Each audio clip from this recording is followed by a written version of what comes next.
sehingga kita dapat pada siang hari ini dalam acara sesi teori belajar, sesi belajar teori dasar komunikasi perubahan perilaku tanggal 8 Oktober 2023. Bapak dan Ibu, mengawali acara pada siang hari ini, marilah kita membaca doa menurut agama dan kepercayaan masing-masing agar acara ini dapat berjalan dengan lancar dan penuh keberkahan. Kami hantarkan.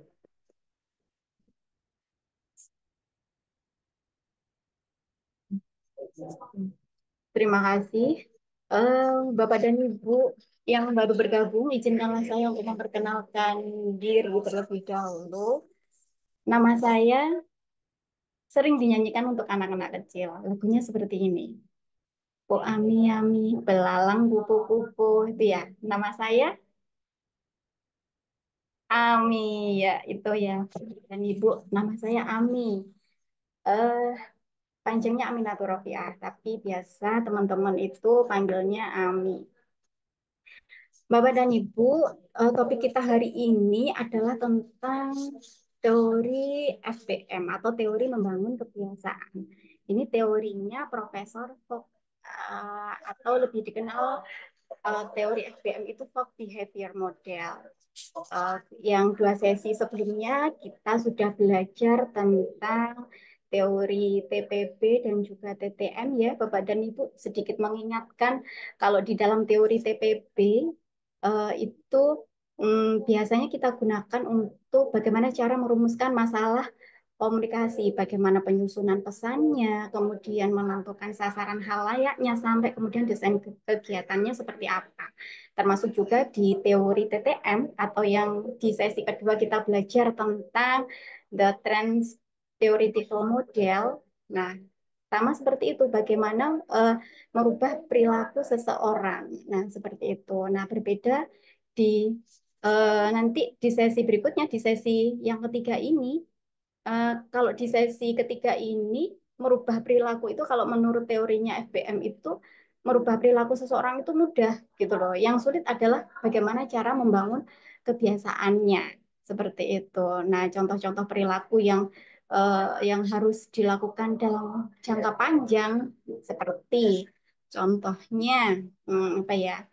Bagaimana orang mau berolahraga rutin menjadi sebuah kebiasaan, kemudian bagaimana teman-teman atau pasien pasien hipertensi, diabetes itu ya harus minum obat secara rutin, bahkan yang pasien TBC itu ya, yang TB yang mereka harus berobat rutin dan kalau misalkan drop out dia harus mengulang lagi. Nah, itu eh, itu seperti apa nanti gitu ya rumusnya bagaimana eh, membangun eh, orang supaya perilaku tersebut menjadi sebuah kebiasaan. Nah, seperti itu. Nah, rumusnya nanti seperti apa? Nah, langsung saja akan saya undang Pak Risang udah hadir di tengah-tengah kita. Halo Pak Risang.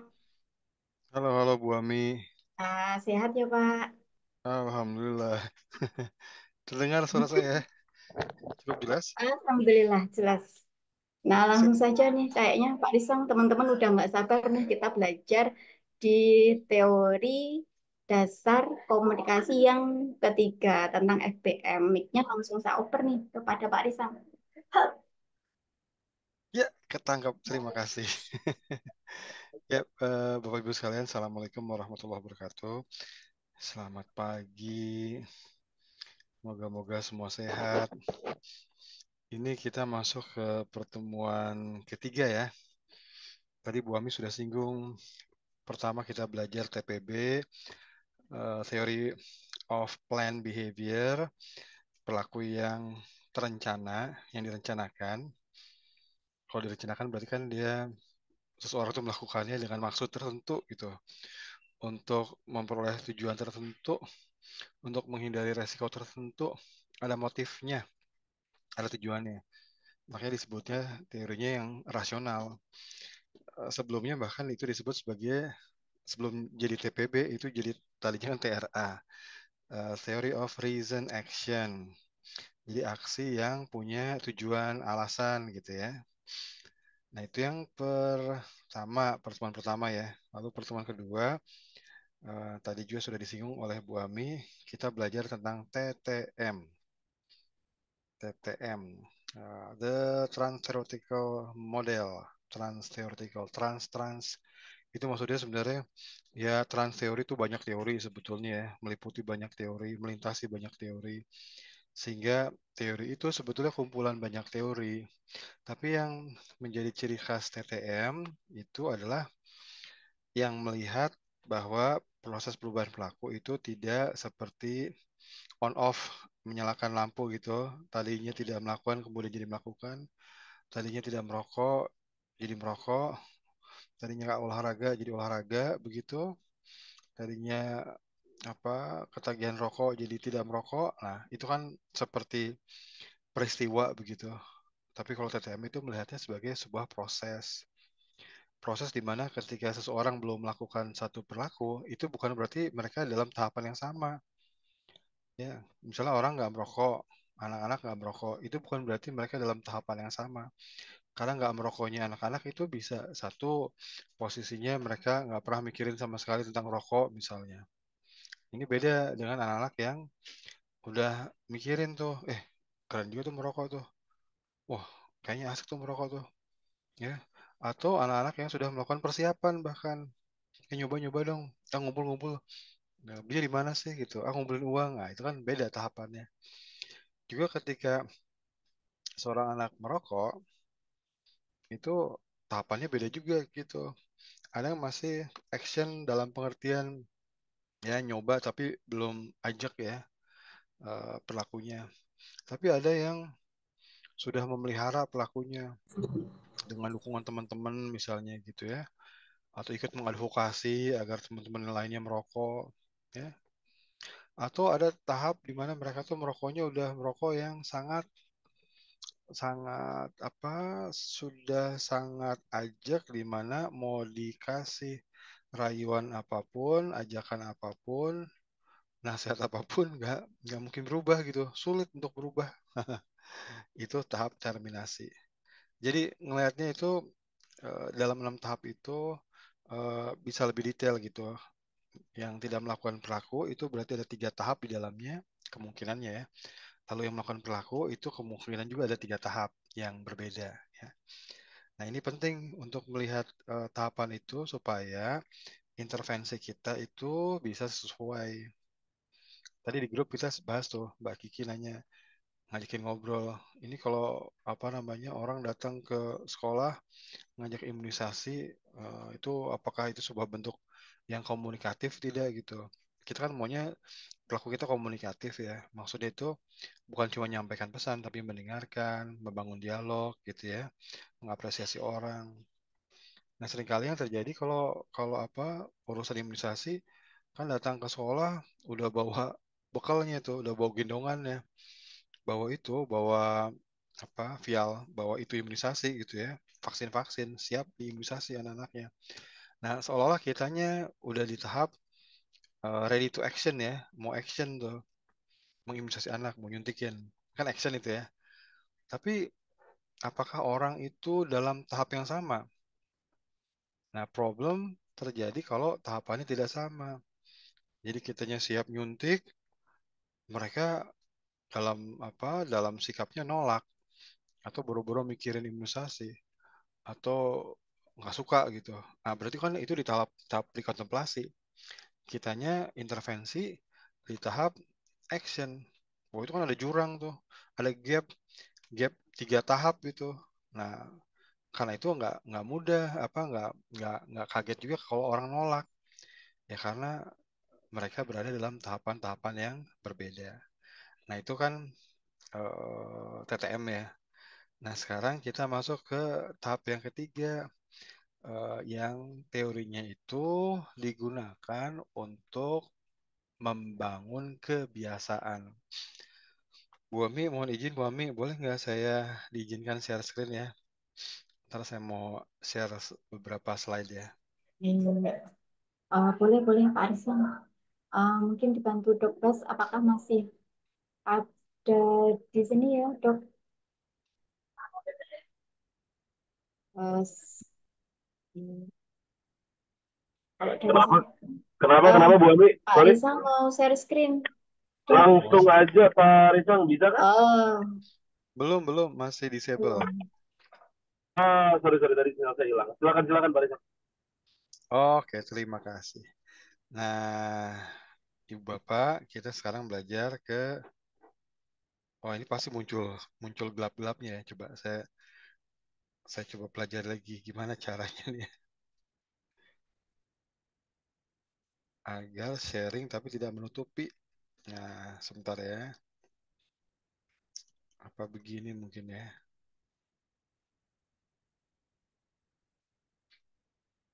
Kelihatan nggak ya? Nah, ini kelihatan sih, Pak Risa tapi masih ada kotak-kotaknya, tapi aman sih. Masih ada kotak-kotaknya ya. Coba ya Iya, saya. masih ada sih. Mas Trisang, itunya pas di share screen, pas di share screen, cari Mm-mm. pilih yang PowerPoint, yang PowerPoint-nya. Jadi bukan screen, coba deh. Udah tuh. Udah ya. Itu share terus application Windows kan ya. Kan Salah itu ada ya. macam-macam tuh tulisannya, apa pilihannya. Mm-mm. Ada yang PowerPoint show nggak di situ? Ada. Nah, coba deh. Coba ya.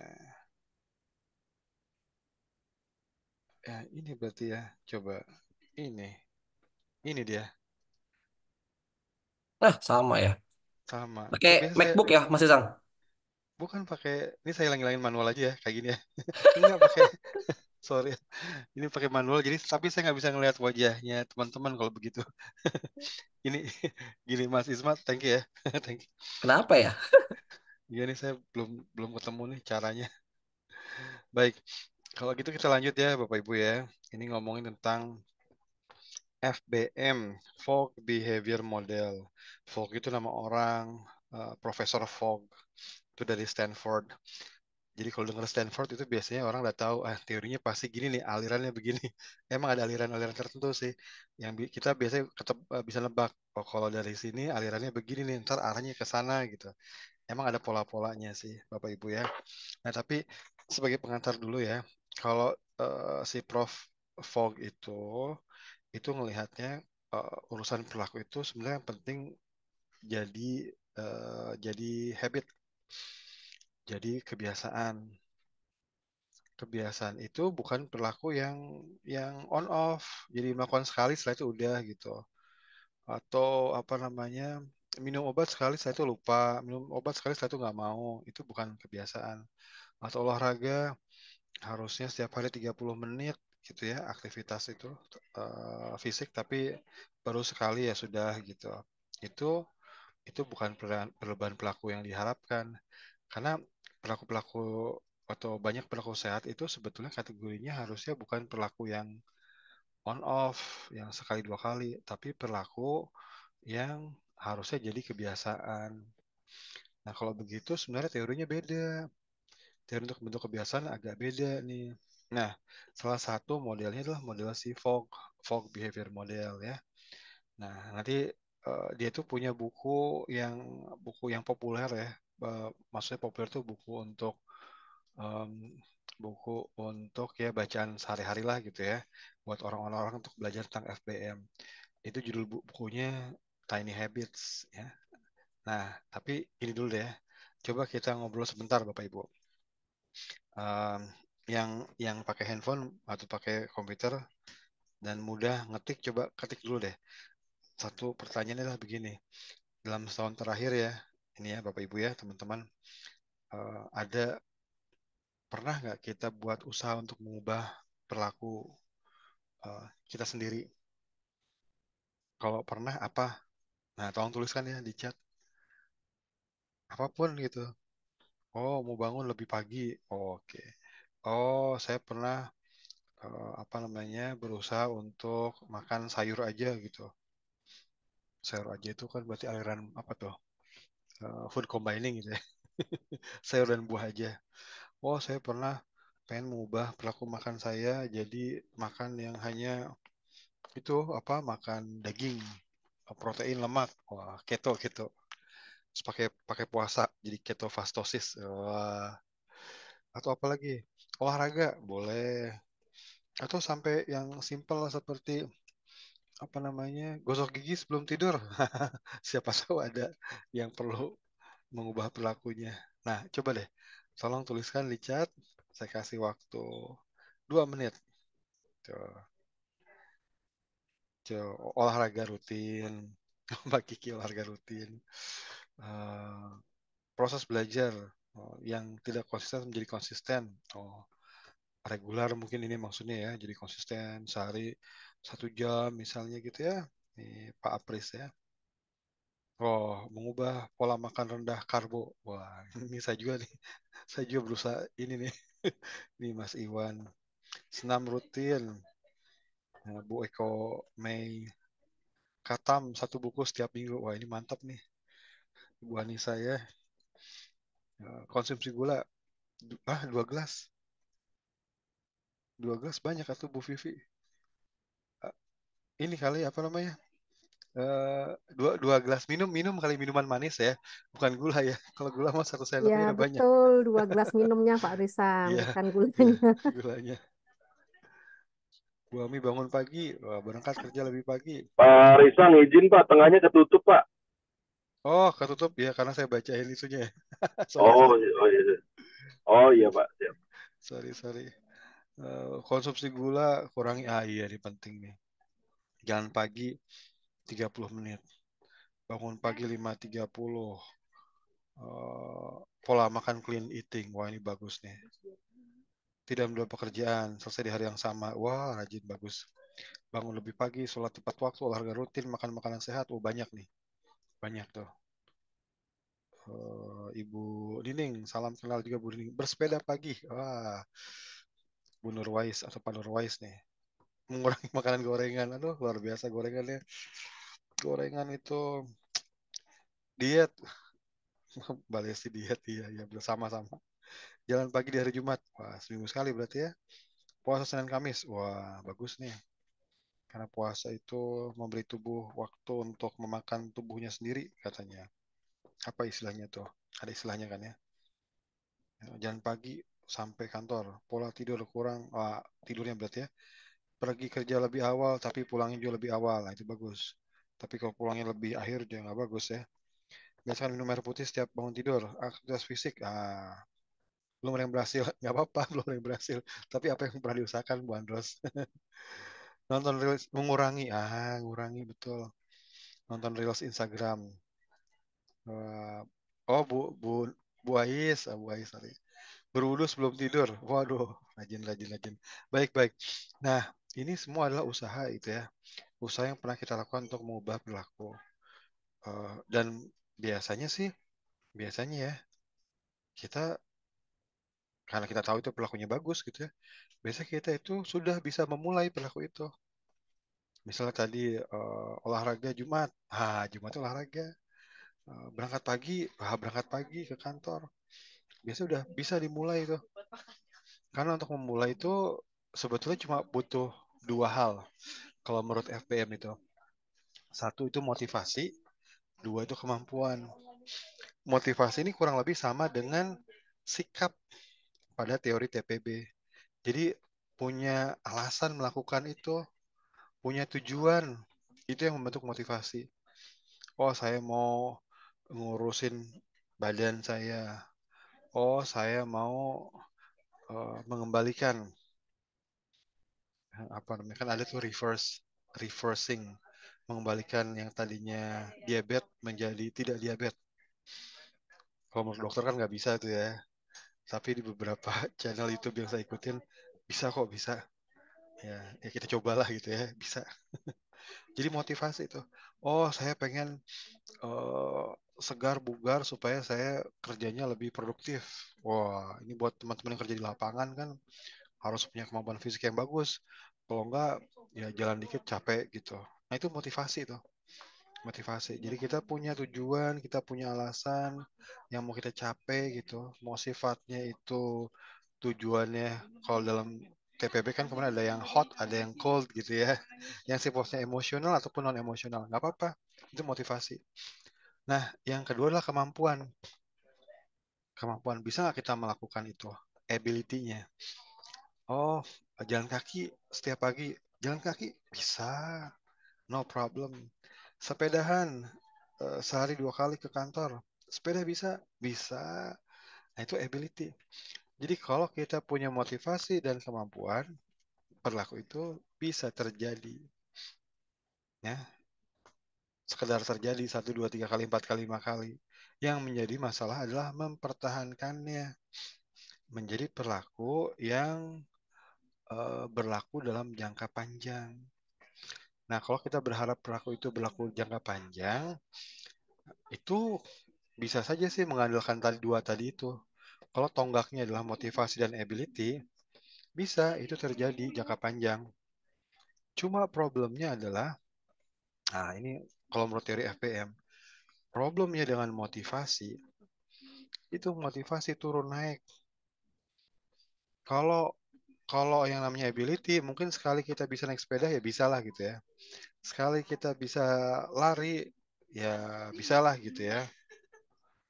Ya walaupun durasinya akan tergantung dari latihan kita ya.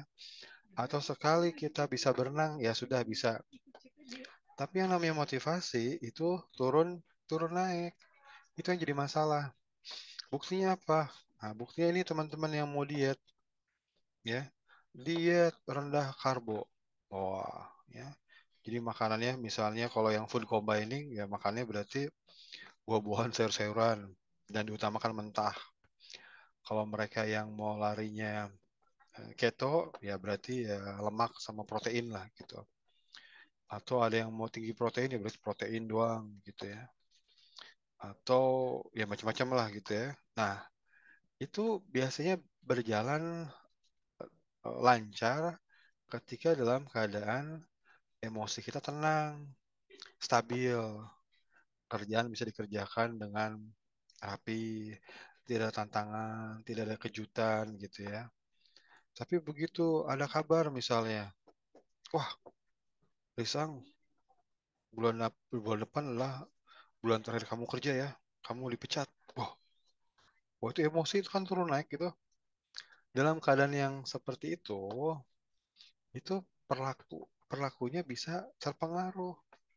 Wah, duh, wah nggak kepikiran lagi lah urusan apa namanya makan sehat itu bukan prioritas saya. Nah, kalau udah ngomong bukan prioritas saya, itu sebenarnya udah mengurangi motivasi. Yang tadinya wah motivasi nurunin berat badan itu yang utama, nurunin berat badan itu yang utama. Ya itu kan pada saat nggak ada masalah.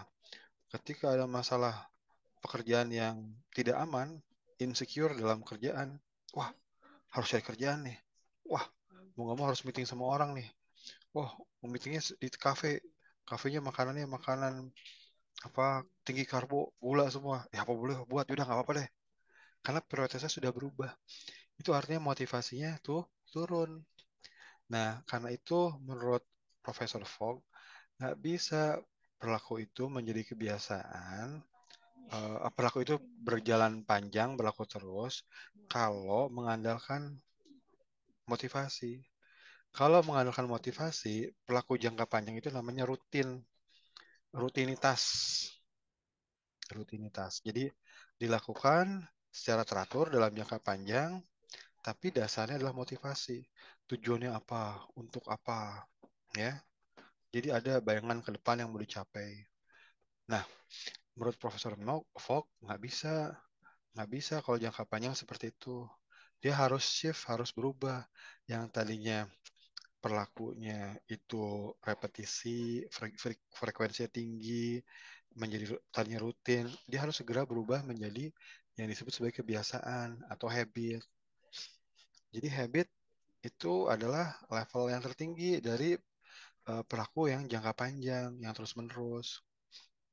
Nah, kalau gitu pertanyaannya apa beda ya antara kebiasaan sama perilaku yang sekedar berlaku terus-menerus, misalnya menjadi rutin. Nah, kalau menurut teori-teori yang berlaku sebagai kebiasaan tuh beda. Jadi kalau kebiasaan itu bukan rutin, kebiasaan itu tidak ada motivasi, intinya itu. Jadi kalau udah jadi kebiasaan, orang udah lupa tujuannya apa. Orang udah nggak pengen mencapai apa-apa dengan melakukan ini gitu. Jadi nggak ada maksud apa-apa yang ini capai. Melakukan yang melakukan aja. Karena apa? Nah, karena ada hal tertentu yang polanya itu muncul secara teratur yang membuat dia melakukannya. Melakukan karena pengen melakukan. Melakukan karena ya udah melakukan aja. Tujuannya apa ya nggak tahu gitu. Nah, itu yang disebut sebagai kebiasaan. Nah, kalau perilaku itu bisa menjadi kebiasaan, ya, maka barulah perilaku itu bisa berlaku jangka panjang. Nah, itu teorinya begitu sebetulnya, sesederhana itu. Membuat perilaku sebagai kebiasaan itu adalah cara mempertahankan perilaku dalam jangka panjang. Nah, kalau nggak gitu, nanti pasti drop out atau relapse gitu kalau obat ya. Pengobatan TBC misalnya, TBC-RO ya, resistensi obat, resisten obat. Pengobatan 2 tahun misalnya, dikasih sama dokter 2 tahun ya berobat. Kalau tidak sebagai habit, diarahkannya ya, nanti jangan-jangan 2 bulan dah, aduh ini untuk apa ya saya melakukan ini semua, aduh untuk apa yang saya berobat, sampai kemudian 6 bulan, udah sehat, udah kalau gitu saya nggak melakukan lagi deh, bisa kayak gitu ya. Assalamualaikum, Mbak Bi. Atau mereka yang harusnya berobat Mau selama tanya, persentase UKBM 6, yang aktif berapa, Mbak? 6 bulan misalnya, 6 bulan yang TBSO ya, TBSO 6 bulan, udah minum sebulan, 2 bulan misalnya seger, aduh untuk apa lagi ya, badan saya udah seger kok, akhirnya drop out gitu. Karena perilakunya itu masih eh, mengandalkan motivasi. Ya. Nah, termasuk ke perilaku-perilaku untuk mencegah PTM, olahraga, gizi seimbang, tidur, ya, itu harusnya butuh kebiasaan, bukan hanya perilaku jangka pendek, ya. Nah, gimana teorinya si Profesor Fogg itu? Nah, kelihatannya, mohon maaf ini tulisannya banyak ya, tapi sebenarnya sederhana. Teori dia sederhana kok. Jadi dia tidak menihilkan motivasi, tetap motivasi perlu, ability perlu, tetapi untuk menjadi kebiasaan, jadi take off menjadi kebiasaan, nah, itu harus ada prompt, prompt kayak itu kayak apa namanya, ChatGPT ada promptnya gitu, promptnya itu ada perintahnya gitu. Tapi prompt di sini tuh bukan itu ya, prompt itu di sini maksudnya trigger, pemicu. Pemicu, trigger, penanda, pengingat, ya. Penanda apa? Penanda bahwa perilaku itu harus dilakukan. Intinya itu ya. Nah, tapi saya jelasin teori dulu secara lebih lengkap ya Bapak Ibu ya. Jadi gini.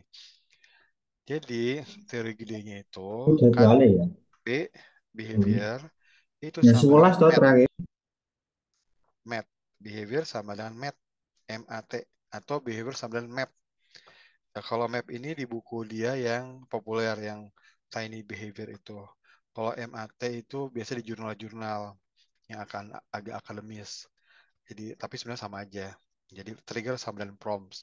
Jadi gini, B sama dengan MAT itu artinya untuk menjadi sebuah perilaku, ya, perilaku yang apa namanya menjadi kebiasaan, yang bisa menjadi kebiasaan itu harus ada motivation, ada ability, dan ada trigger atau prompt.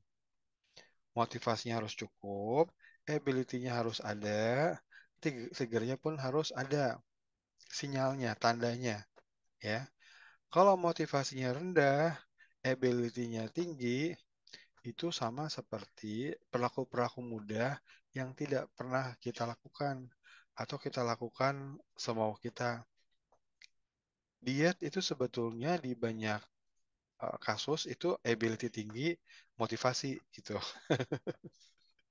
Milih makanan, makanan yang rendah karbo, ya pas ke warung, banyak yang rendah karbo kok, tempe, tahu, sayur, daging, enggak.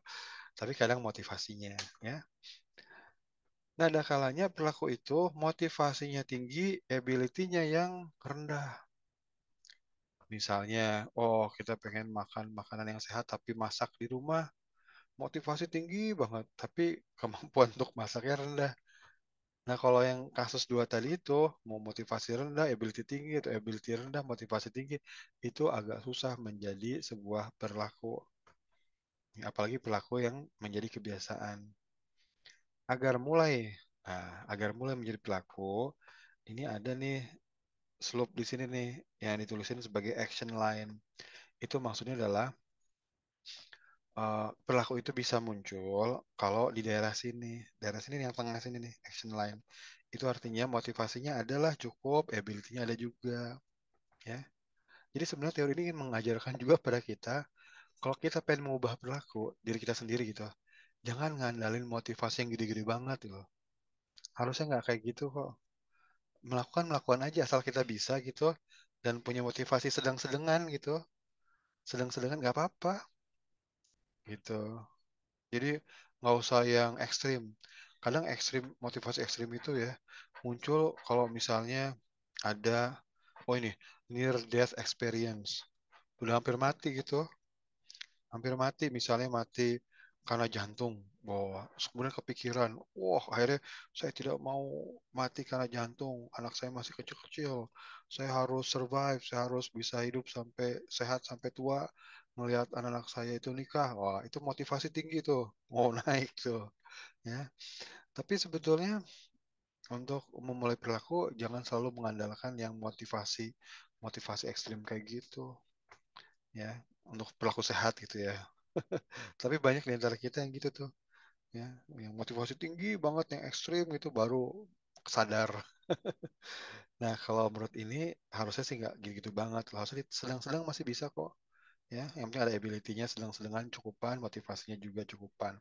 Ini ada di area action line. Ini yang bisa muncul perilakunya. Ya. Tapi untuk membuatnya menjadi perilaku yang berlanjut, yang terpelihara, yang lestari, nah, jangan lupa harus ada prompt trigger. Nah, sekarang kita ngomongin yang lebih detail aja ya. Coba gini dulu ya. Nah, ini contoh contoh aplikasinya dulu ya. Uh, yang disebut trigger, prompt, atau disebut juga anchor. Jadi kalau nama istilah itu FBM itu di setiap buku bisa berubah-ubah tuh.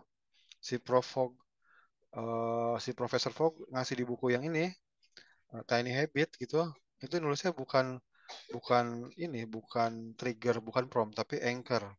Anchor, jangkar gitu ya. Anchor itu maksudnya gini, intinya konsepnya sama. Konsepnya adalah sesuatu yang menjadi tanda suatu perilaku harus dimulai. Apa tandanya nih? Apa sinyalnya? Apa triggernya? Ya, misalnya trigger itu atau anchor itu atau prompt itu bisa dibuat. Misalnya, nah ini yang sedang saya lakukan nih. Jadi mungkin kalau buat teman-teman yang punya DM gitu ya, kan belajar terus gitu, gini gimana caranya ya mengelola gula darah gitu. Terus saya baca-baca, bukan baca, lihat di YouTube gitu, ada terapi eh, 1 jam per sejam. Coba lakukan setiap jam itu squat, jongkok berdiri, berdiri 10 kali. Itu ternyata meregulasi gula darah lumayan bagus. Nah, yang model kayak ini saya belum pernah tuh setiap 1 jam 10 kali. Tapi saya pernah mempelajari kalau habis makan, misalnya habis makan pertemuan keluarga, makannya kan brutal tuh, nggak karuan tuh makannya udah nggak kontrol gitu. Tapi setelah itu habis habis itu segera saya squat dia sampai 10 kali, terus istirahat mungkin sampai 5 kali lah, 50 gitu ya. Terus saya ukur setelah 1 jam, saya ukur gula darah, nggak melonjak ya, aman gitu ya. masih masih di bawah 150, 130-an lah gitu, 120 gitu. eh Aman, jangan bener nih. Terus kemudian saya pelajari lagi di di YouTube orang-orang yang ahli itu. Ini ada lagi nih metode untuk regulasi secara sehari gitu. Mungkin bisa ntar pas ngukur habis 1 ACJ mungkin jangan bisa rendah gitu.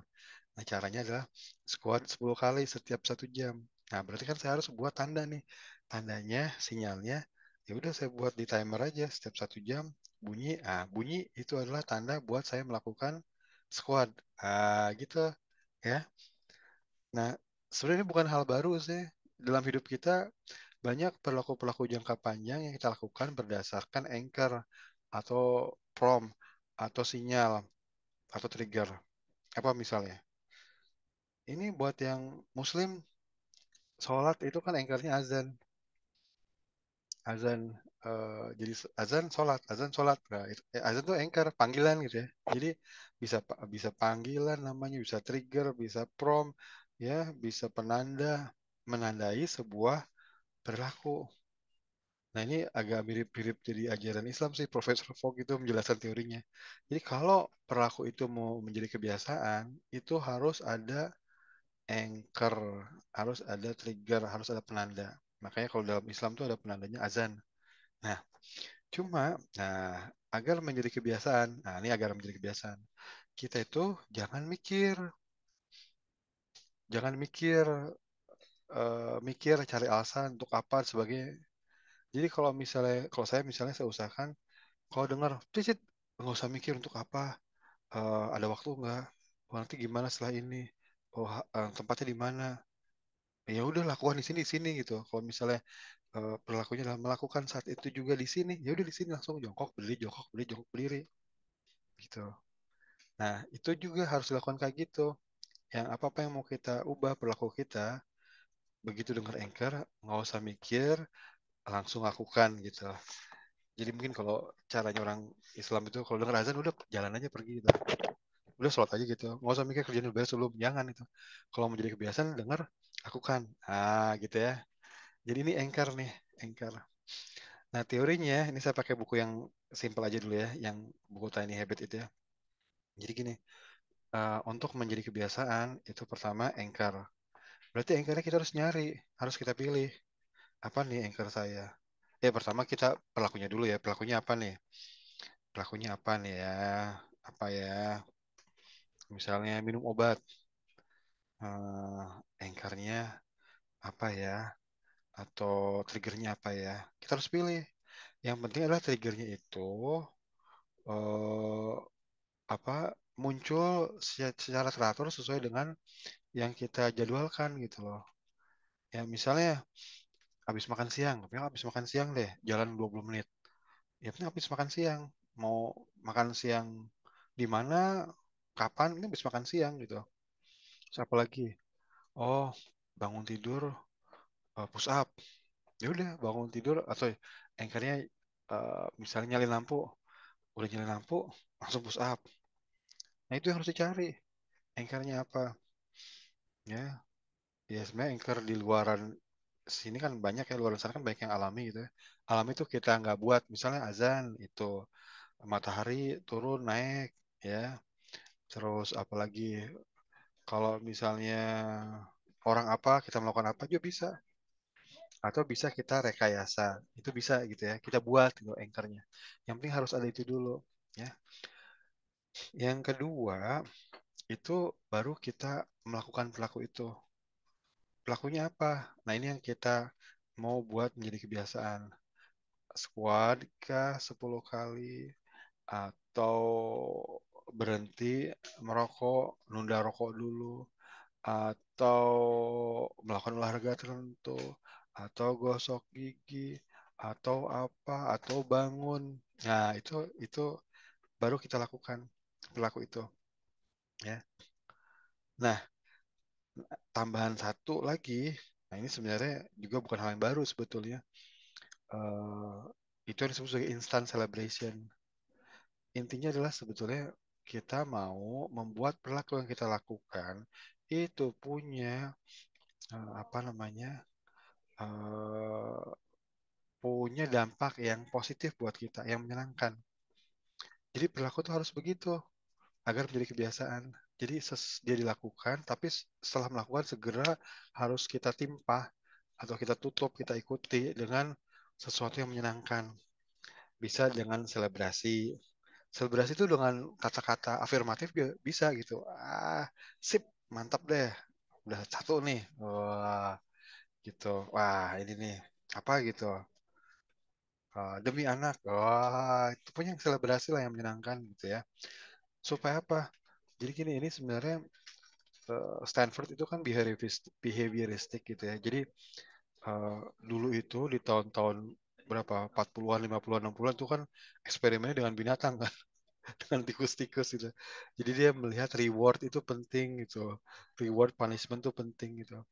Nah, alirannya sama. Makanya di sini tuh kita harus buat selebrasi. Pokoknya sesuatu yang menyenangkan.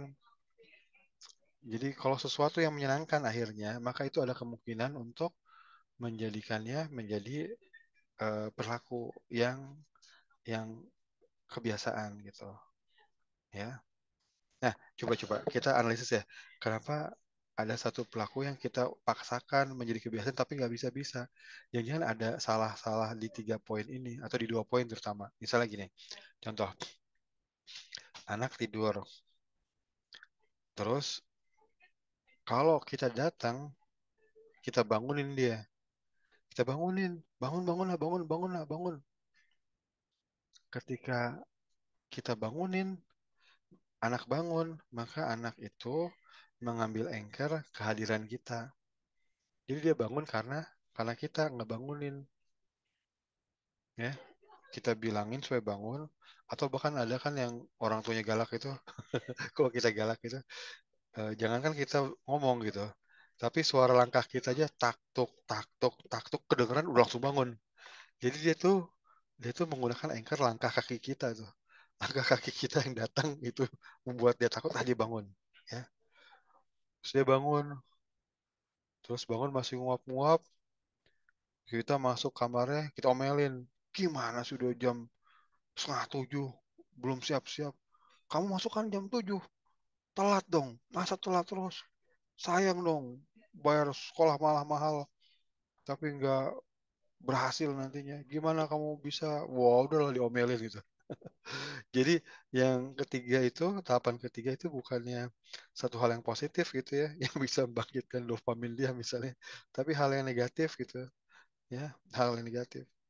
Nah, apa itu kemudian menjadi kebiasaan? Mungkin kebiasaan selama anchornya muncul, kitanya datang gitu, kita datang membuat dia bangun, udah gitu diomelin. Selama proses itu kita ada ya bangun dia. Tapi ketika misalnya udah gede dia kos gitu, kos tinggal sendiri, pasti dia suka telat tuh kuliah tuh. Kenapa? Karena anchornya nggak ada. Anchornya, anchornya siapa gitu? Kita yang menakutkan itu sudah nggak ada lagi. Justru dengan apa? Dengan pelaku dia yang telat sekarang itu dia lebih enak gitu. Nggak ada yang marahin, nggak ada yang apa. Sehingga apa? Sehingga justru pelaku yang tadinya kita tanamkan dari awal, tapi dengan cara begitu, dengan cara yang tidak menghasilkan satu hal yang positif, perasaan yang senang gitu ya, dan anchornya itu terpisah dari kontrol dia, bukan sesuatu yang ada di sekitar dia, maka itu justru backfire, itu membuat perilaku negatifnya yang akan berkembang gitu. Nah, ini teori besarnya sebenarnya cuma gini aja, teman-teman ibu bapak ya. Jadi ngomongin yang apa, motivation ability itu menjadi kebiasaan, itu bisa saja kalau ada promptnya ya. Jadi kalau kita coba ya, ini kalau bahasannya artikel ada di jurnal gitu, kadang-kadang disebutnya seperti ini. Kadang disebut sebagai Q juga. Q, rutin, reward. Jadi rutin tuh belum tentu jadi kebiasaan. Itu pelaku yang didasarkan pada apa namanya, motivasi. Tapi supaya jadi kebiasaan, 3 tahap ini atau loopnya gitu ya, putaran ini harus dilakukan. Apa Q-nya nih, rutinnya dilakukan pelakunya, terus rewardnya apa? Kreasi sendiri aja rewardnya, ya. Masuk jam rehat, push up 10 kali, setelah itu rayakan. Azan, sholat, zikir, alhamdulillah, atau juga main-main sama teman atau ngobrol. Ya, penting ini reward itu, makanya harus ada reward. Jangan misalnya sholatnya Q-nya kita gitu ya, orang tua gitu, ayo sholat ke masjid, diomel-omelin, udah gitu sholat, setelah itu di sini balik berantem gitu ya, nggak akan terjadi itu kebiasaan itu. Jadi harus ada cue yang dia ngerti sendiri gitu. Udah punya azan, udah nggak usah mikir apa-apa lagi deh. Melakukan itu, ya setelah itu udah senang-senang deh di sana ngapain dulu kayak gitu. Ada pembagian mie ayam gratis ya makan dulu lah gitu. Sama teman ngobrol lah. Ya kalau yang suka zikir ya zikir lah gitu. Tapi harus ada rewardnya. Nah kalau tiga ini dilakukan, loopnya gitu, maka akan terjadi perilaku itu. Ya. Yang disebut selebrasi itu bisa macam-macam gitu. Bisa eh, atau reward ya sebenarnya bisa macam-macam. Bisa kita kreasikan sendiri gerakan, kata-kata positif, mau nyanyi kayak gitu, mau apa kayak, mau seneng lah gitu ya, mau dari temen kayak gitu ya, boleh gitu. Kalau ini boleh gitu ya. Tapi harus ada itu. Cuma anchor, cue atau signal atau prompt itu harus kita pilih yang muncul terus berulang supaya apa namanya eh, pelaku itu bisa muncul terus gitu ya. Nah, nah kalau si Fogg itu untuk bahasan yang populer ya, dia buat buku ini itu dia kasih judul tuh sebenarnya kebiasaan kecil mungil. Jadi dia tuh eh, nyaranin ke kita untuk mengubah perilaku itu mending nyicil aja, nyicil mulai dari kebiasaan yang kecil. Kenapa? Karena karena kalau kebiasaan perilaku kecil itu cepat dilakukan, bisa dimulai saat ini juga gitu, aman gak ada risiko, dapat berkembang besar. Nah, yang penting tidak perlu tekad kuat, nggak perlu motivasi tinggi, lakukan aja gitu. Dan pada akhirnya bisa transformatif. Transformatif itu maksudnya mengubah orangnya gitu. Kalau ingat gini kadang saya ingat apa namanya agama lagi ya ngajarin Pak Ustadz bilang, oh yang lebih dicintai itu adalah ibadah yang kecil lagi, bukan ibadah yang gede, enggak yang kecil. Yang kecil tapi yang penting istiqomah gitu. Yang kecil-kecil dilakukan itu lebih dicintai sama yang punya dunia ini. Ternyata teorinya benar juga. Kenapa? Karena yang kecil itu kalau bisa menjadi kebiasaan itu bisa jadi transformatif. Transformatif itu artinya bisa berkembang menjadi lebih besar, bisa mengubah kita gitu. Ya. Nah, jadi misalnya gini, ketimbang kita memulai dengan olahraga berat misalnya, eh olahraganya triathlon. Wow, itu kan beratnya tiga itu enggak. Udah yang biasa-biasa aja. Kalau belum bisa ya udah jalan kaki aja. Wah, tapi saya pengen masuk klub nih, klub lari. Oh, udah bisa lari belum? Belum gitu. Jalan kaki capek. Kalau masih capek udah jalan kaki aja keluar gitu. Yang penting dilakukan rutin dulu. Oh, saya mau cut karbo sama sekali. Bener bisa. Berat nggak? Dicoba sekali dua kali gagal. Nggak bisa. Kalau nggak makan karbo gitu, otak nggak bisa mikir. Itu berarti nggak bisa tuh. Jadi apa adiksinya terlalu tinggi. Cari yang kecil aja. Misalnya apa? Misalnya kalau makan nasi gitu karbo diacak-acak dulu deh. Acak-acak dulu maksudnya dibagi tiga. Bagi tiga. Bagi tiga untuk apa? Ya bagi tiga dulu lah. Perkara nanti mau dimakan tiga-tiganya itu bisa satu nggak apa, yang penting dibagi tiga. Kebiasaan membagi tiga porsi makan. Jadi nasi terima gitu, nasi dibagi tiga dulu. Atau kebiasaan misalnya kalau habis dapat ransum makan itu dapat apa kotak dipisahin dulu lah ini apa ini apa ini apa. Boleh. Yang kecil-kecil aja. Atau rokok, berhenti rokok. Wah, sukar. Yaudah yang kecil-kecil aja dulu kebiasaan apa? Oh, pokoknya kalau saya mau ngerokok nih, saya harus pegang-pegang rokoknya dulu gitu ya. Terus doa, ya Allah, ya gimana ya caranya supaya saya berhenti merokok. Ya udah satu merokok. Karena kecil, asal kok itu bisa dilakukan secara istiqomah terus-terusan, nanti itu kan transformatif. Dibilangnya begitu menurut teori ini gitu ya. Jadi lakukan dulu hal kecil yang kita bisa lakukan. Yang penting jadi kebiasaan dulu aja itu. Nanti dia akan membesar sendirinya gitu. Oh tadinya saya tuh setiap hari jalan kaki. Cuma tiap hari doang jalan kaki. Terus kemudian saya ngobrol sama orang-orang yang suka lari gitu. Terus mereka pada ngajarin saya jadi belajar lari. Saya coba-coba lari gitu. 3 bulan, 4 bulan, bisa lari gitu. Jadi lumayan nih, bisa mikirin waktu nih. Tadinya larinya setengah jam dapat 2 kilo, sekarang setengah jam dapat 5 kilo. Wah, gitu. Jadi kebiasaan kecil yang disarankan supaya itu bisa jadi transformatif. Jangan jangan mikir yang gede-gede dulu. Karena semakin besar perubahan pelakunya gitu, itu kan semakin besar cost-nya, semakin besar usahanya. Jadi semakin besar modal motivasinya. Kalau motivasinya harus tinggi, maka cepat jatuh juga gitu. Cepat turun. Nanti kalau misalnya nggak ada motivasi, turun gitu. Jadi mendingan yang pelaku kecil ya. Jadi misalnya, kita pengen anak kita harus rapi, rapi, rapi. Pokoknya dia harus rapi. Oh, ya udah rapi, rapi. Tapi sekarang apa ya yang mau kita latihkan dulu? Oh, ini aja deh. Kalau misalnya dia habis nulis, pulpen, tolong taruh di tas. Buku-bukunya bodo amat lah. Ini pulpen aja dulu. Ajarin supaya pokoknya pulpen ya nak ya. Kalau habis nulis-nulis, pulpen taruh di tas. Pulpen taruh di tas. Ya pulpen aja. Nanti dari situ, menurut teori ini, nanti akan berkembang. Nanti bukunya rapi, masukin ke tas lagi. Terus kemudian setelah itu kamarnya dirapihin. Terus nanti akan merambat ke yang lain-lain. Itu artinya transformatif gitu ya. Oke, nah saya mungkin berhenti di sini dulu deh ya. Mungkin teman-teman ada yang pengen sharing-sharing pengalaman, silahkan.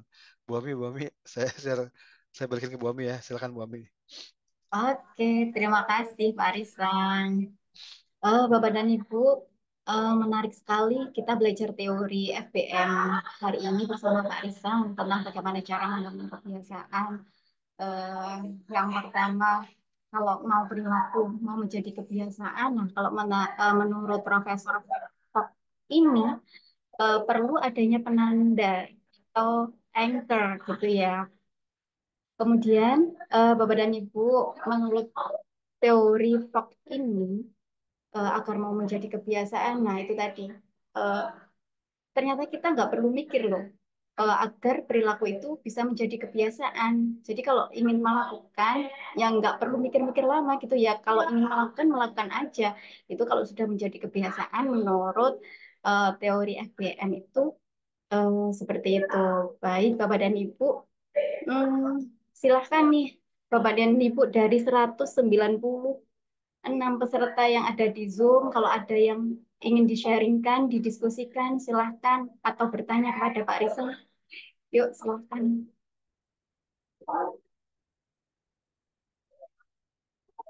Nah, sambil nunggu teman-teman, Bapak dan Ibu yang sharing-sharing, bertanya. Nah, saya ingin bertanya nih, Pak Rizal.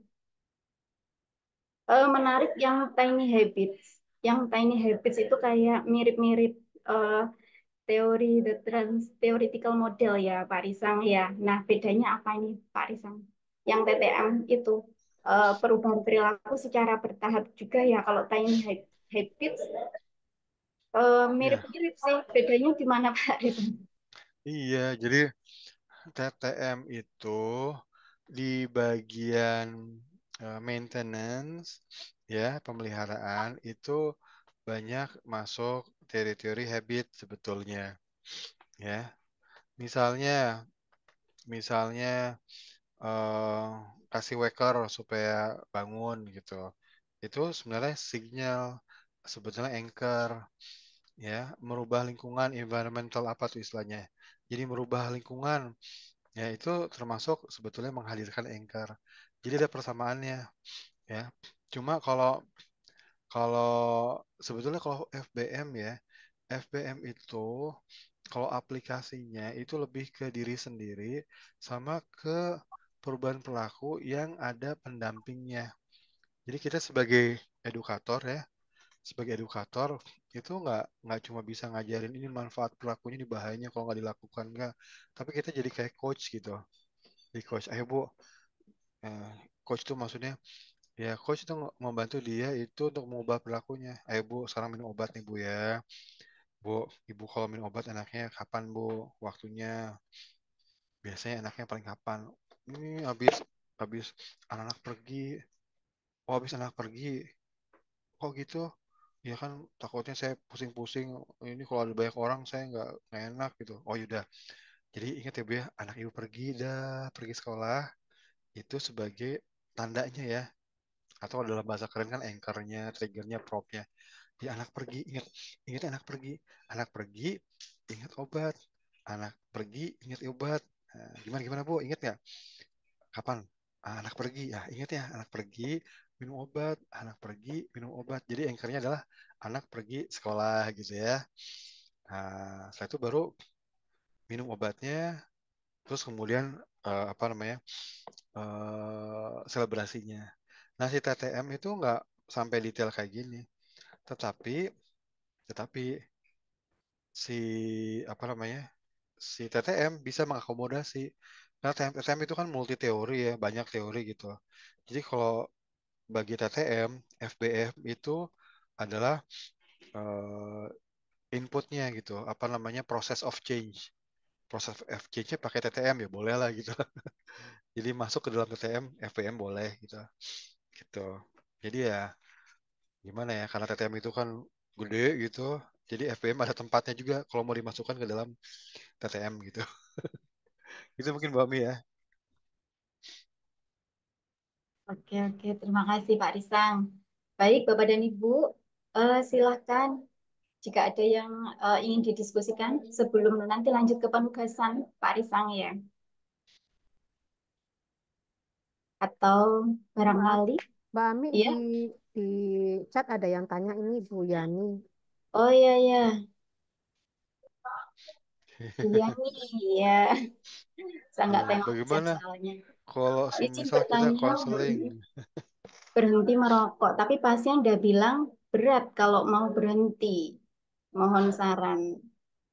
Nah, Iya, silakan Pak betul. Risang. Kalau perilaku yang adiktif itu pasti susah karena untuk melakukannya itu kan ada dua tarikan ya.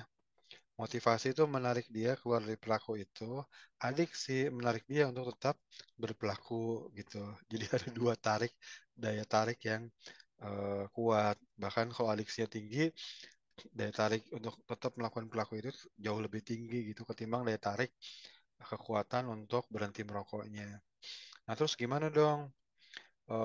Kalau pakai teori Fogg Behavior Model mau kita aplikasikan kayak gimana?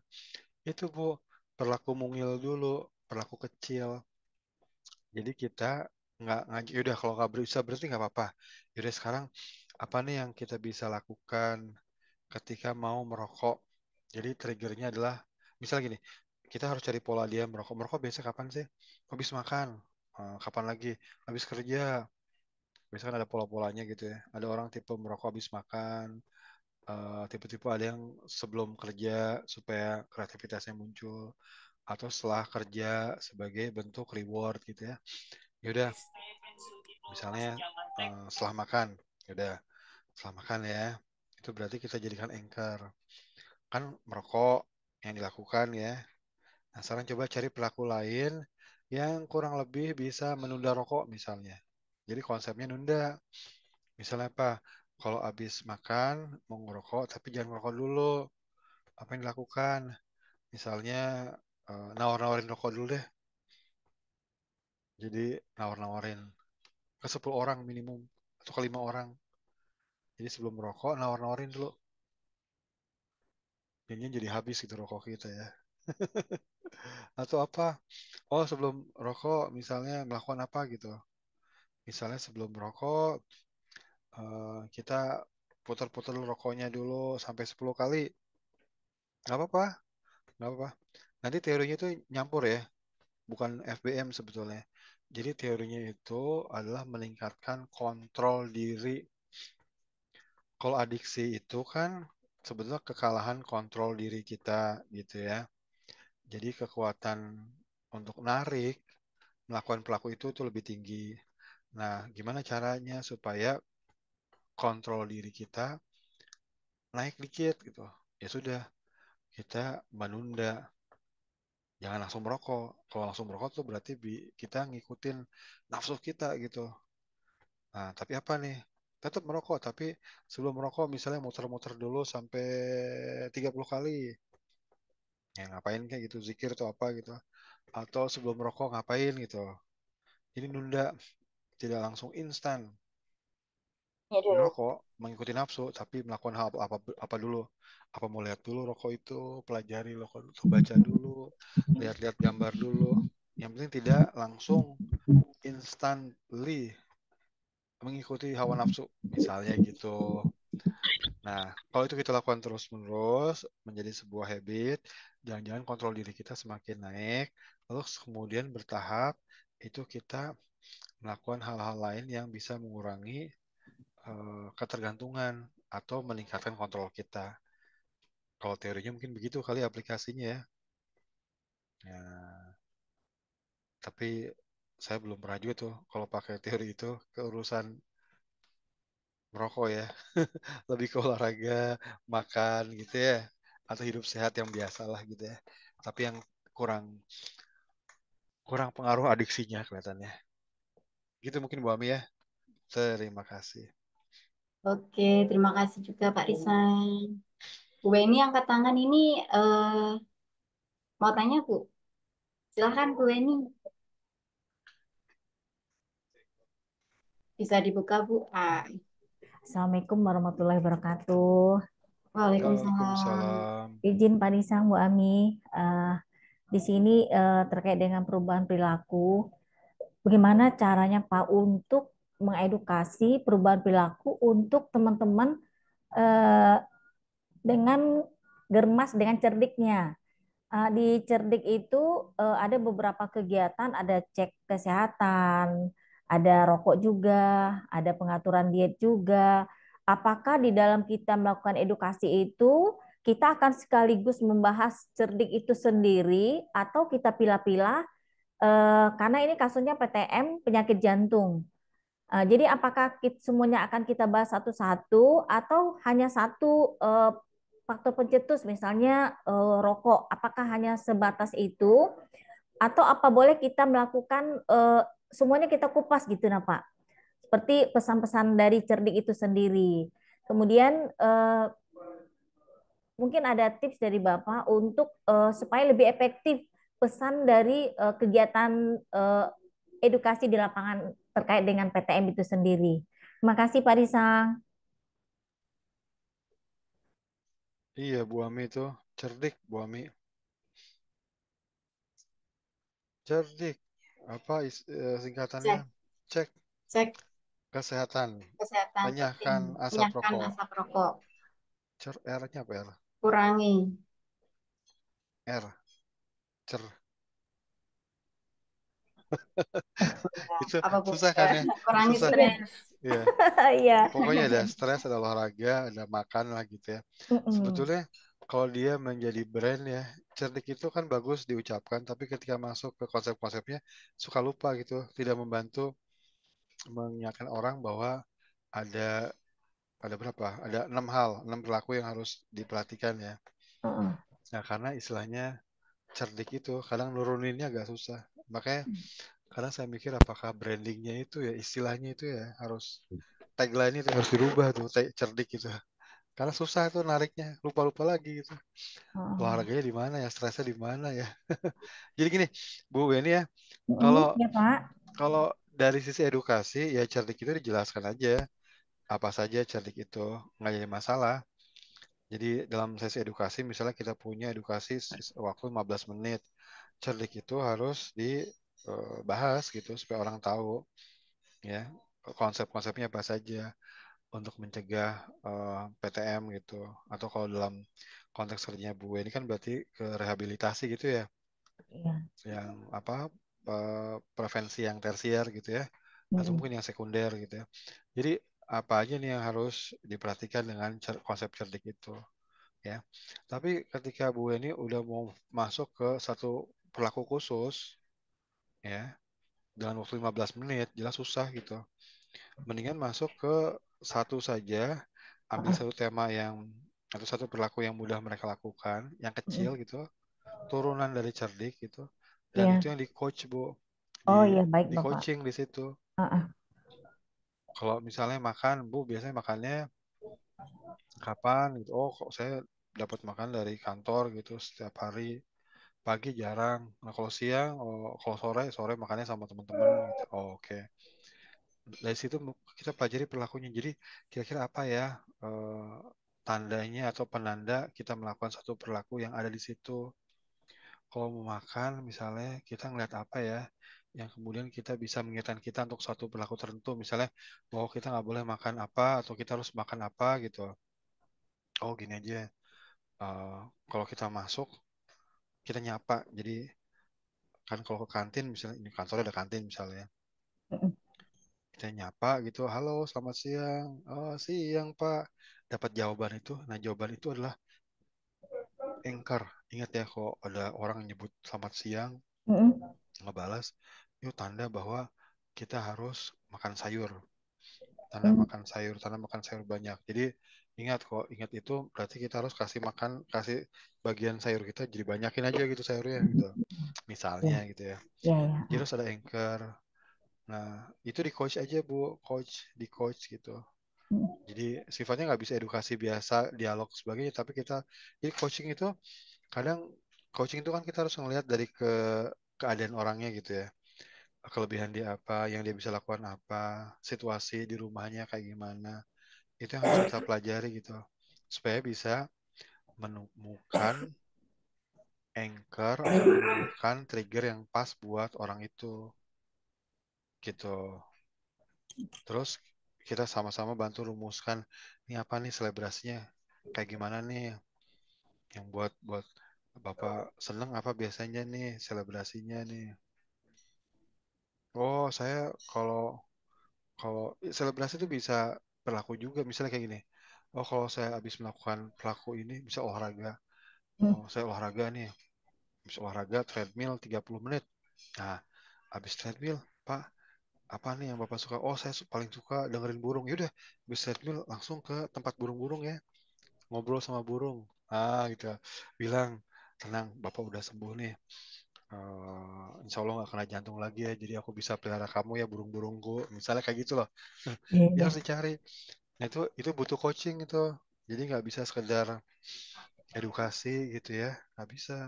Harus mendalami orangnya juga gitu. Ya. Iya. Ke sekolah misalnya. Anak-anak suruh minum TTD setiap minggu. Tapi apa namanya triggernya atau propnya adalah guru yang galak gitu minum ya oh tandanya harus minum TTD nih bahaya tuh dia nggak mungkin jadi perilaku yang kebiasaan itu kalau pagi gitu jadi harus cari sinyal-sinyal yang bagus misalnya suara yang menarik gitu ya atau tanda istirahat tertentu yang menyenangkan nah baru kemudian minum TTD setelah minum TTD harus yang menyenangkan apa kayak menyenangkannya dikasih makan apa gitu supaya seneng kok ada biayanya ya atau nari-nari kayak atau apa kayak gitu satu hal kegiatan yang buat mereka seneng gitu ya sekaligus membuat mereka lupa rasa mual yang mungkin muncul gitu Ya, baik. gitu Bu Eni mungkin ya Iya, berarti ya izin Pak, berarti ambil ya salah satu dari komponen cerdik itu sendiri berarti ya Pak. oh iya Iya, berarti karena kita kupas per itemnya. Misalnya ke fokusnya ke cek kesehatan, berarti kita bahas tentang untuk mengajak untuk melakukan rajin cek kesehatan, iya screening. Berarti iya salah satu dari oke poin dalam cerdik itu sendiri. betul betul Iya, baik. dan Terima mungkin kasih, Mbak. Ya, untuk Pak. fokus perubahan perilakunya cari perilaku yang gampang dilakukan yang mungil yang kecil Iya. terus yang berulang gitu setiap hari harus dilakukan setiap hari harus dilakukan itu apa gitu Mm-mm. fokusnya di situ aja dulu mungkin Iya, baik. Baik, ya makasih banyak, Bapak. gitu Iya, terima kasih Assalamualaikum. salam Waalaikumsalam. Terima kasih Bu Eni. Eh, kita buka satu pertanyaan kembali ya, Pak Risang. Sebelum saya ya kembalikan lagi silakan nanti ke Pak Risang. Ada dari Bu Irma nih, dari Kabupaten Lumajang. Ingin bertanya tentang trigger atau pemicu yang muncul kembali. Ini beliau ini CLTS nih. Intervensinya Oh, supaya jadi habit adalah pendampingan. Nah, yang tidak dilakukan sekali saja. Kapan pendampingan harus dilakukan dan sampai kapan? Yang pertama, pemilihan kata kata trigger yang bagaimana yang bisa membuat orang itu terpicu. Karena tidak semua orang itu bisa. Kemudian persiapannya apa saja sebelum melakukan trigger. Ini kaitannya sama CLTS sih. iya, ini CLTS ya. Iya. Kalau CLTS itu mungkin konsep triggeringnya agak beda ya. Kalau CLTS itu kan Dokter Carr, ini Profesor Fogg agak beda tuh. Kalau Dokter Carr, Carr ya, Carr, kok nggak salah ya. Itu triggeringnya itu memicu rasa jijik. Jadi kalau intervensi itu kan ada motivasi yang sifatnya kesehatan gitu ya. Itu motivasi. Biasanya motivasi itu kognitif lebih banyak sebetulnya. Tapi kalau triggering itu rasa jijik, emosi. Jadi kita harus membuat orang tuh jijik banget. Ih, jijik banget kalau BAB sembarangan. Ih, memalukan. Nah, yang tahap keduanya memalukan. Sebenarnya asli itu rasa jijik ya. Rasa jijik, ih, amit-amit, nggak mau, gitu ya. Rasa jijik itu yang harus dipicu di perasaan orang, lalu kemudian itu segera disalurkan ke membangun toilet.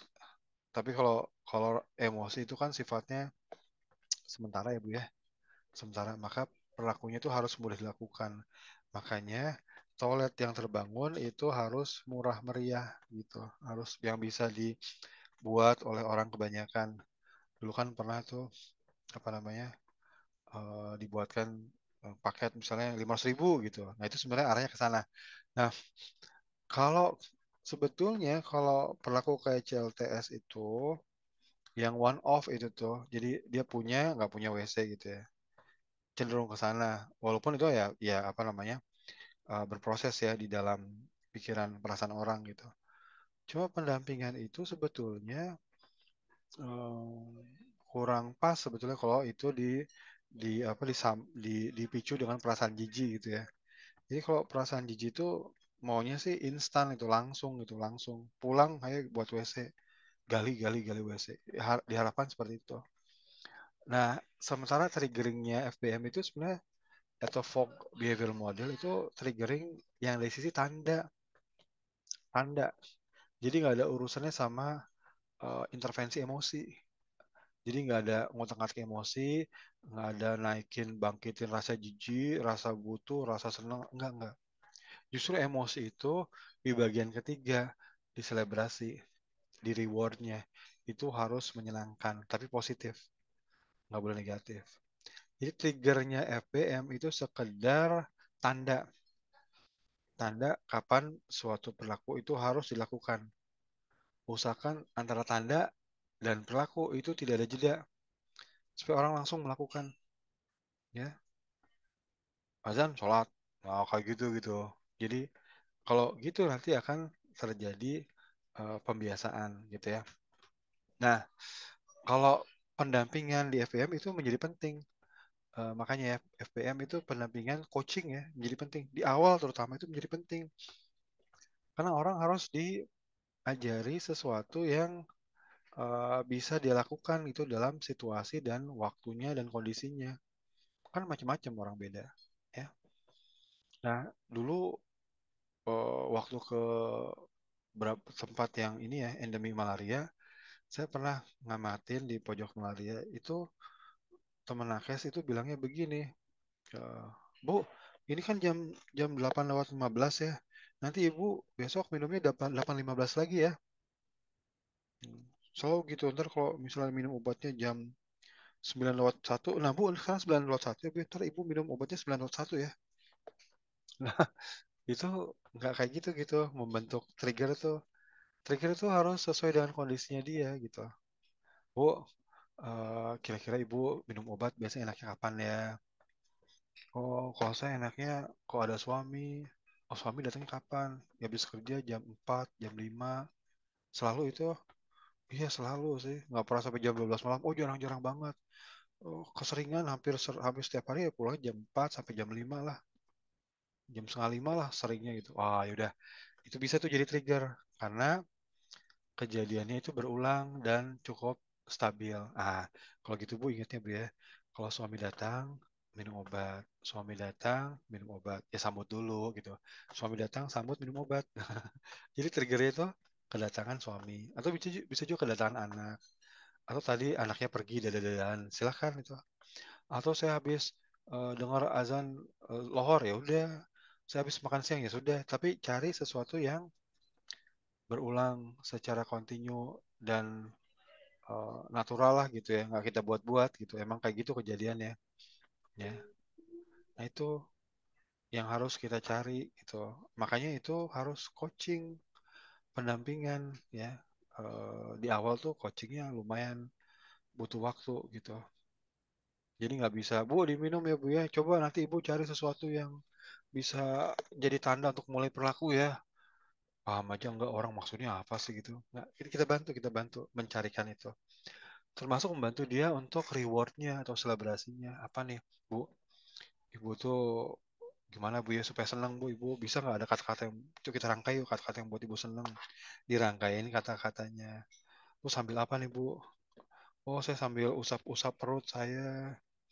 Senang nggak Bu kalau usap-usap perut nih Bu hamil gitu? Iya iya. Nah, makanya di MMS itu yang pengganti TTD itu habis minum MMS itu si ibu usap-usap perutnya gitu ya sambil mengucapkan kata-kata syukur gitu.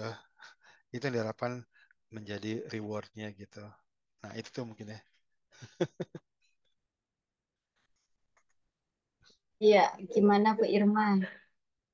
Eh, sudah cukup ya dari Pak Risang, Bu Irma. Hmm, Itu alhamdulillah ini. Jadi memang ada perbedaan tadi ya. Kalau yang ini apa memang afirmasi yang positif ya. Tidak seperti yang di CRTS. Tadi sempat anu sih saya apakah seperti itu gitu loh.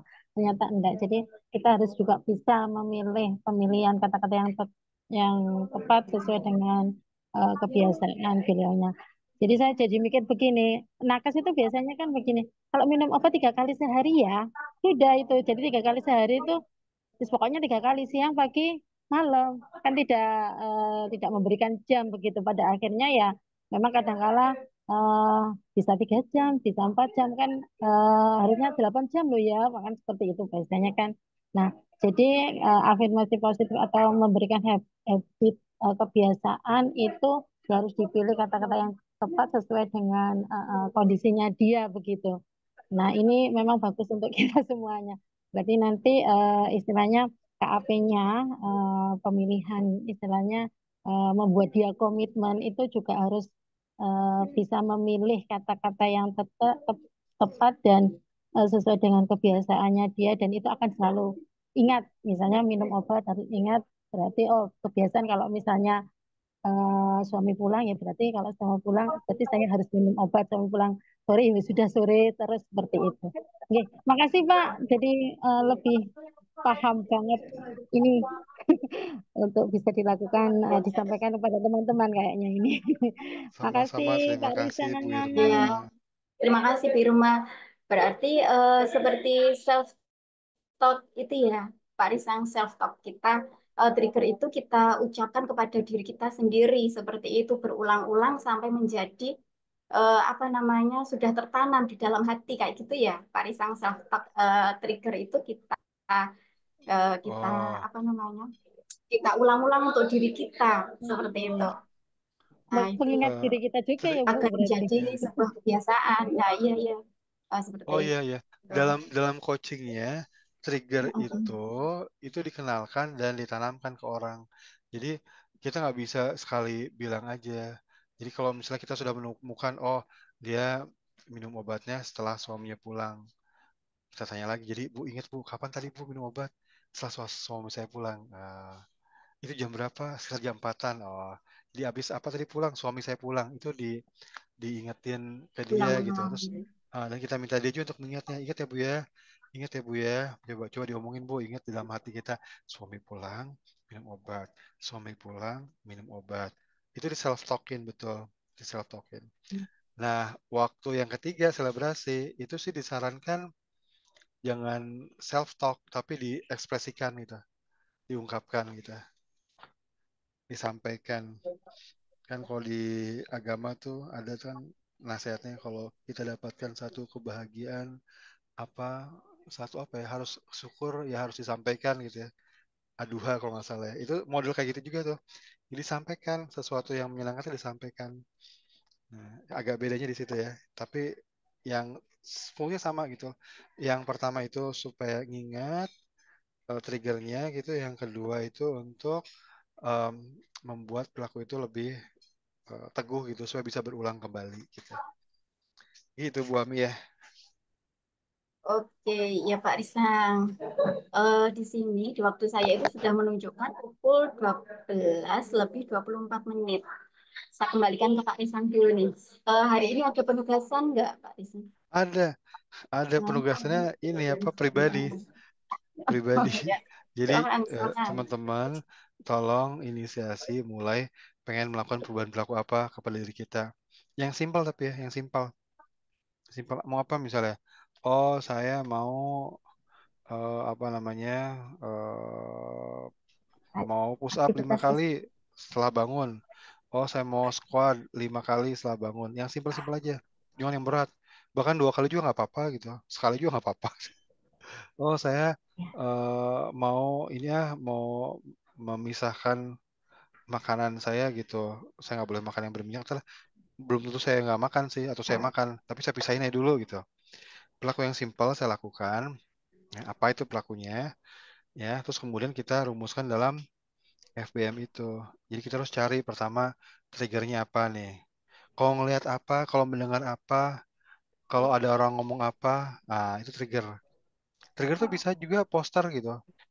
Kita taruh misalnya taruh foto keluarga, anak, istri, suami di kamar.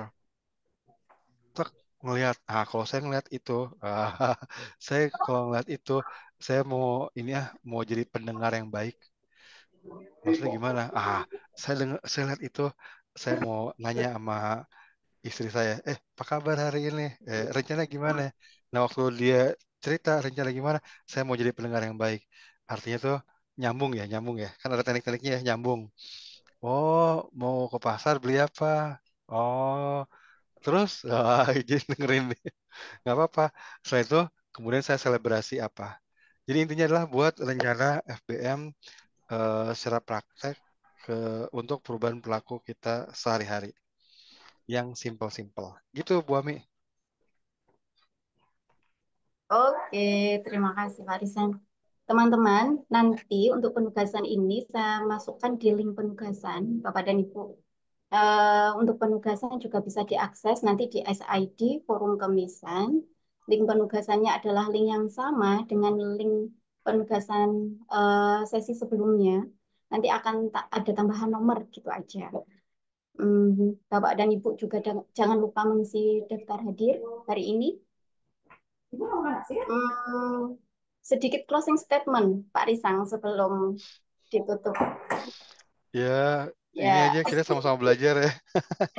Saya juga lagi belajar mengubah perilaku saya sendiri gitu. Nanti kita lihat ya setelah 2 bulan atau jangan setelah nanti sesi kelima hasilnya gimana. iya, iya, betul-betul. Iya. Betul-betul, nanti coba kita sharing-sharing lagi setelah eh, sesi kelima. Ada sesi keenam nggak? Nanti kalau memungkinkan bahkan bisa nambah ini sesinya Pak Risang. Untuk Kita lihat dengar nanti ya. teman-teman cerita. Iya, betul. Teman-teman cerita hasil praktek teori hari ini. Baik, Bapak dan Ibu, sebenarnya saya ingin membacakan pertanyaan semua yang ada di Zoom, tapi karena terbatasnya waktu, nanti kita lanjutkan kembali diskusinya di eh, grup yang belum bergabung di grup forum Kemisan. Nanti silahkan bergabung. Ada grup belajar teori juga, silahkan nanti kita diskusikan lebih dalam di sana bersama Pak Risan. Dan hari ini Bapak dan Ibu, maafkan sekali saya cukupkan sampai di sini. Terima kasih Pak Risang sudah meluangkan waktu dan sharing-sharingnya hari ini tentang eh, teori membangun kebiasaan. Dan terima kasih juga kepada Bapak dan Ibu yang sudah mengikuti dari awal sampai akhir. Sehat-sehat selalu, tetap semangat. Kita jumpa lagi di sesi berikutnya. Dan Terima saya kasih Bu Ami. akhiri. Wassalamualaikum warahmatullahi wabarakatuh.